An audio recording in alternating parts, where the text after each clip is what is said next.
my dear students, in this video I am going to teach you class 8 civics chapter 5 judiciary। तो अगर आप मेरे channel पर नए हो तो पहले तो मेरे चैनल को सब्सक्राइब करो, लाइक करो, फिर वीडियो आप स्टार्ट करो। ठीक है, तो चलिए बच्चों स्टार्ट करते हैं। स्टार्टेड। तो हम पहले देखते हैं टॉपिक जो चैप्टर में हम कवर करेंगे। जुडिशरी का रोल क्या है, इंडिपेंडेंट जुडिशरी क्या होती है, कोर्ट के स्ट्रक्चर क्या है इंडिया में, फिर उसके बाद हम different branches of the legal system पढ़ेंगे। उसमें हम पढ़ेंगे PIL, फिर हम पढ़ेंगे इंपॉर्टेंस ऑफ जुडिशरी। ठीक है, ये हो गए हमारे इस चैप्टर के बारे में बात। तो चलिए अब हम स्टार्ट करते हैं हमारा पहला टॉपिक इस चैप्टर का, जो है रोल ऑफ जुडिशरी।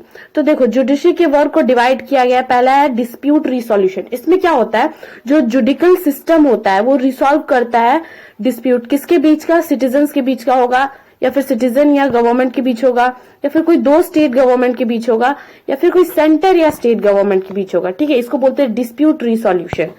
अब हम बात करते हैं सेकंड, जुडिकल रिव्यू। इसमें क्या होता है, जो the judiciary is the final interpreter of the constitution. ये तो हमें पता है, जुडिशरी फाइनल इंटरप्रेटर होती है कॉन्स्टिट्यूशन की, इसीलिए उसके पास पावर होता है कि वो स्ट्राइक डाउन कर सके कुछ पर्टिकुलर लॉ जो पार्लियामेंट से पास किया गया। अगर उसको लगता है कि वो जो लॉ है वायलेट कर रहे हैं बेसिक स्ट्रक्चर ऑफ कॉन्स्टिट्यूशन को, तब तो इसको हम क्या बोलेंगे, जुडिकल रिव्यू। ठीक है, नेक्स्ट है हमारा upholding the law and enforcing fundamental rights. देखो, इतना तो हमें पता है सारे सिटीजन के पास इतना हक है कि वो सुप्रीम कोर्ट और हाई कोर्ट में जा सके, अगर उसको ऐसा लगता है कि उनके फंडामेंटल राइट्स को वायलेट किया जा रहा है तब। ठीक है, नेक्स्ट टॉपिक पे आते हैं, व्हाट इज इंडिपेंडेंट जुडिशरी। तो देखो, इंडिपेंडेंट जुडिशरी क्या होती है, The other branches of the state like legislature and executive cannot interfere in the work of judiciary। जो स्टेट के अदर ब्रांच है जैसे लेजिस्लेचर और एक्सिक्यूटिव, ये जुडिशरी के काम में इंटरफेयर नहीं कर सकती। ठीक है, the courts are not under the government. जो कोर्ट है वो गवर्नमेंट के अंडर में नहीं है और उनके बिहाफ में काम नहीं करती। All judges in the High Court as well as the Supreme Court are appointed with a very little interference from other branches of the government। देखो, हाई कोर्ट और सुप्रीम कोर्ट के जज को फिर अपॉइंट करके फिर बोलो कि नहीं ये जज नहीं है, ऐसा कोई आसान काम नहीं, बहुत डिफिकल्ट काम है, इसलिए इन दोनों के जज को बहुत ध्यान से बनाया जाता है। ठीक है, अब हम बात करते हैं कि स्ट्रक्चर ऑफ कोर्ट्स इंडिया में कैसे है। तो देखो, 3 कोर्ट होते हैं। पहला सुप्रीम कोर्ट जो सबसे बड़ा, उसके बाद हाई कोर्ट होता है, फिर डिस्ट्रिक्ट कोर्ट होता है। ठीक है, देखो, सुप्रीम कोर्ट ऑफ इंडिया ये कहाँ लोकेट, एग्जाम में हमेशा पूछा गया है कहाँ लोकेट है, न्यू दिल्ली में। किसके द्वारा प्रेजाइड किया जाता है, चीफ जस्टिस ऑफ इंडिया के द्वारा। ठीक है, high court of the state, सारे स्टेट के पास हाई कोर्ट होता है अपना अपना, जो स्टेट का हाईएस्ट कोर्ट होगा। ठीक है, सब ऑर्डिनेट और डिस्ट्रिक्ट कोर्ट के बारे में जानते हैं। ये कोर्ट को हम डिस्ट्रिक्ट या तहसील लेवल पे देखते हैं इन टाउन, और ये किसके द्वारा प्रेजाइड किया जाता है, बाय डिस्ट्रिक्ट जज। ठीक है, देखो, जो हायर कोर्ट ने डिसीजन दे दिया उसको लोअर कोर्ट को मानना ही पड़ेगा। ठीक है, ये नियम है। A person can appeal to a high court if they believe that the judgment passed by the lower court is not just through the appellate system। जो लोअर कोर्ट से जजमेंट पास हुई है, अगर किसी पर्सन को ऐसा लगता है कि वो गलत है तो वो जाके हायर कोर्ट को बोल सकता है। ठीक है, अब हम बात करते हैं what are the different branches of the legal system. देखो, the Indian legal system deals with civil and criminal case. जो इंडियन लीगल सिस्टम है वो दो केसेस से डील करती है, एक तो क्रिमिनल और दूसरा सिविल। अब इनके अंदर हम डिफरेंस जानते हैं। ठीक है, तो देखो, पहला डिफरेंस, क्रिमिनल लॉ डील करता है, इट डील विद कंडक्ट और act that law define as offence.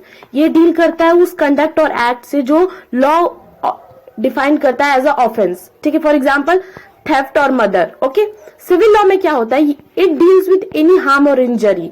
ये डील करता है किसी भी हार्म या इंजरी से टू राइट ऑफ इंडिविजुअल, जो किसी राइट से रिलेटेड है। For example dispute relating to sale of land. Okay, दूसरी डिफरेंस क्या है, it usually begins with the lodging of FIR with the police who investigate the crime after which a case is filed the court. ये हमेशा start होता है FIR से, और ये ध्यान देना ये होता है स्टार्ट पेटिशन से। ओके, इसमें क्या होता है, petition has to be filed before the relevant court by the affected party only. जो अफेक्टेड पार्टी है उसको पिटिशन फिल करना पड़ता है। ठीक है, तीसरा डिफरेंस क्या होता है, if found guilty the accused can be sent to jail and also fine. Criminal law में क्या होता है, अगर गिल्टी फाउंड किया गया तो जो अक्यूज पर्सन है उसको जेल में भी जा सकता है या कोई फाइन देना पड़ेगा। इसमें क्या होता है, the court gives the specific relief ask for. जो कोर्ट होता है वो स्पेसिफिक रिलीफ आस्क करता है उसके लिए। ठीक है, नेक्स्ट हमारा टॉपिक है, does everyone have access to the court? क्या सबके पास इतना राइट है कि कोई कोर्ट जा सके? Theoretically all citizens of India can access the court in this country. ऐसे हम देखें तो सारे सिटीजन्स ऑफ इंडिया कोर्ट में जा सकते हैं। In reality, access to the court has always been difficult for a vast majority of the poor in India. But ऐसा reality में नहीं है। जो poor people है वो कोर्ट में नहीं जाते हैं। Legal procedures involve a lot of money and paperwork as well as take up a lot of time. क्यों नहीं जाते? क्योंकि एक तो मनी चाहिए, पेपर वर्क चाहिए, ठीक है, और बहुत सारा टाइम चाहिए जो गरीबों के पास नहीं होता। For a poor person who cannot read and whose family depends on a daily wage, the idea of going to court to get justice often so remote. जो poor person, जो लिख नहीं सकते, जो मतलब पढ़े लिखे नहीं है, वो तो कोर्ट में जाएंगे नहीं, बोलेंगे ये तो नहीं हो सकता, क्योंकि उनके पास एक तो मनी नहीं है, टाइम भी नहीं है, ठीक है, इसलिए वो कोर्ट नहीं जा सकते। वो इसके लिए बहुत ज्यादा मुश्किल हो जाएगा पुअर पीपल के लिए, ठीक है। तो चलो बच्चों, अब हम बात करते हैं PIL की। PIL का फुल फॉर्म होता है पब्लिक इंटरेस्ट लिटिगेशन, ठीक है। ये क्या है? ये इंट्रोड्यूस किया गया था किसके द्वारा? सुप्रीम कोर्ट के द्वारा इन 1980s में, ठीक है। ये क्या करता है? It allowed any individual or organisation to file a PIL in the high court या फिर सुप्रीम कोर्ट में, ठीक है। किसके बिहाफ में? जिसके राइट्स को वॉयलेट किया गया है, ठीक है। अ लेटर और telegram address to the Supreme Court और high court could be treated as a PIL।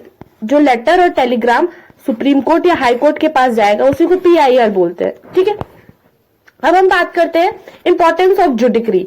जुडिक्री has played a crucial role in democratic India. इसका बहुत ज्यादा रोल है किसमें? डेमोक्रेटिक इंडिया में, ठीक है। It also keep a check on the powers of the executive and the legislature. देखो ये एक चेक भी रखती, मतलब किसके ऊपर चेक रखती है?